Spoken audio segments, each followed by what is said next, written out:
తేజ అఫీషియల్‌కు స్వాగతం, సుస్వాగతం. నేను మీ తేజేశ్వరి. మీరందరూ ఎలా ఉన్నారు? నేనైతే చాలా బాగున్నాను. ఈరోజు ఏం చెప్పబోతున్నాను అని అనుకుంటున్నారా? ఇంకెందుకు ఆలస్యం? సబ్స్క్రైబ్ చేసుకోకపోతే వెంటనే సబ్స్క్రైబ్ చేసుకోండి. లైక్ చేయడం మాత్రం మర్చిపోవద్దు. ఇప్పుడైతే నేను మంచి టిప్ చెప్దామని అనుకుంటున్నాను. చాలా రోజుల తర్వాత మీ ముందుకొచ్చాను.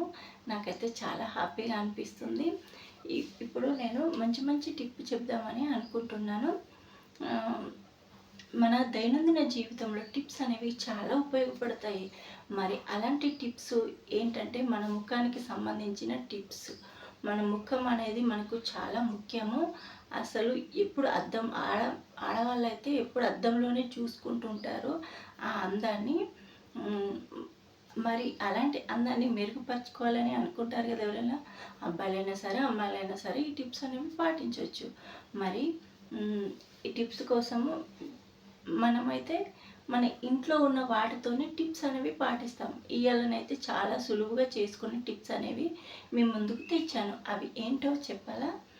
అది ఏంటంటే మనము శనగపిండి ఉంటుంది కదా, శనగపిండిని ఒక 2 స్పూన్ల శనగపిండిని తీసుకొని 2 స్పూన్ల పెరుగు తీసుకొని అందులో ఒక చిటికెడు పసుపు కలుపుకొని మన ముఖానికి బాగా అప్లై చేయాలి. అలా అప్లై చేయడం వల్ల అప్లై చేసి ఒక 20 నిమిషాల తర్వాత ముఖాన్ని మంచిగా చల్లటి వాటర్తో కడిగినట్లయితే మన ముఖం అనేది మంచిగా గ్లోనిస్తుంది, మెరుపు అయితే సంతరించుకుంటుంది. ఇదైతే మన అమ్మాయిలకు చాలా ముఖ్యము. ఖచ్చితంగా ట్రై చేయండి. ఇంకోటి ఏంటంటే తేనె ఉంటుంది కదా, తేనె నిమ్మరసం. తేనె ఒక స్పూన్ తీసుకొని నిమ్మరసం కలుపుకొని మంచిగా దాన్ని ఏంటంటే ముఖానికి అప్లై చేసినట్లయితే మీ ముఖం అనేది నలుపు ఉంటుంది కదా, పొడి బారకుండా ఉండడానికి ఈ చిట్కా అనేది చాలా ఉపయోగపడుతుంది. మన ముఖం అనేది పొడి బారుతుంటుంది. అలాంటప్పుడు తేనె నిమ్మరసం కలుపుకొని ముఖానికి పెట్టినట్లయితే మీ ముఖం అనేది చాలా పొడి బారుడు అనేది తగ్గిపోతుంది. నిమ్మరసంలో సి విటమిన్ కూడా ఉంటుంది. అందుకోసమని మన ముఖానికి చాలా మంచిది. ఒక గమనిక ఏంటంటే నిమ్మరసం పడని వాళ్ళు నిమ్మరసం పెట్టిన వెంటనే మన ముఖం మండుతుంది. అలాంటి వాళ్ళు ఏం చేయాలంటే నిమ్మరసం పెట్టుకోవడం మానేయాలి. మీకు ఇది మంచి చిట్కా. ఇక ఏంటంటే అలవీరా జెల్ కూడా మన ముఖానికి చాలా ఉపయోగపడుతుంది. అలవీరా జెల్ను రాత్రి పడుకునే ముందు పెట్టుకొని కాసేపు 10 నిమిషాల తర్వాత కడిగేయాలి. అలా పెట్టుకున్న తర్వాత కడిగేసిన తర్వాత పడుకునే ముందు అది పెట్టుకుంటే మన ముఖం అనేది చాలా గ్లోనిస్తుంది, చాలా మెరుపు సంతరించుకుంటుంది.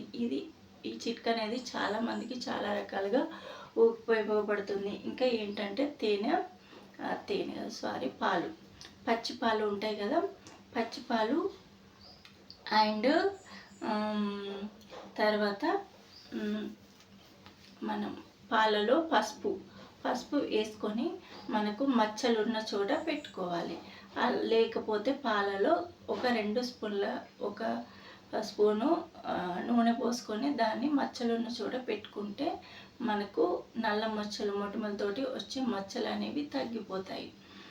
ఇంకా ఏంటంటే మన కళ్ళ చుట్టూ నల్లటి వలయాలు ఏర్పడతాయి. మరి ఏం చేయాలంటే కళ్ళ చుట్టూ నల్లటి వలయాలు ఏర్పడితే బంగాళాదుంప రసాన్ని తీసుకొని కళ్ళకు అప్లై చేయండి. ఒక 10 నిమిషాల తర్వాత కడిగినట్లయితే మీకు నలుపు అనేది తగ్గుతుంది. అంతేకాదు ఇంకా ఏం చేయాలంటే దోసకాయ ముక్కలను మన కళ్ళ పైన పెట్టుకుంటే అలసట అనేది తగ్గుతుంది. ఇంకా బాగా నిద్రపోవడం వల్ల కూడా అలసట అనేది మన మొహానికి గ్లోని ఇస్తుంది. కళ్ళ చుట్టూన నలుపు రంగు వలయాలు కూడా తగ్గుతాయి. మరి ఇంకా విషయం ఏంటంటే మనం ఇలా చర్మం మీద చేసుకునే మాయిశ్చరైజర్స్ ఇలాంటివి కాకుండా మనకు న్యాచురల్గా మనం తీసుకునే ఆహారం వలన కూడా మనకు మంచి గ్లోను సంతరిస్తుంది. అది రోజు చేసే పని ఏంటంటే మనము రోజుకు ఒక 2-3 లీటర్లు, ఒక 3 లీటర్ల వాటర్ అయినా రోజుకు తాగి ఆ తర్వాత మంచి నిద్రపోయినట్లయితే మనకు మంచి బ్యూటీని ఇస్తుంది. మీకు ఇలాంటివి బాగా నచ్చుతాయి. ఇది రోజు చేయాల్సిన పని రోజుకు ఒక 2 లేదా 3 లీటర్ల వాటర్ తాగడానికి ప్రయత్నించండి. మీకు ఈ చిట్కాలు బాగా నచ్చుతాయని అనుకుంటున్నాను. ఈ చిట్కాలు కనుక మీకు నచ్చినట్లయితే తేజ అఫీషియల్ ఛానల్ని లైక్ చేయండి, షేర్ చేయండి, సబ్స్క్రైబ్ చేసుకోండి. Please subscribe.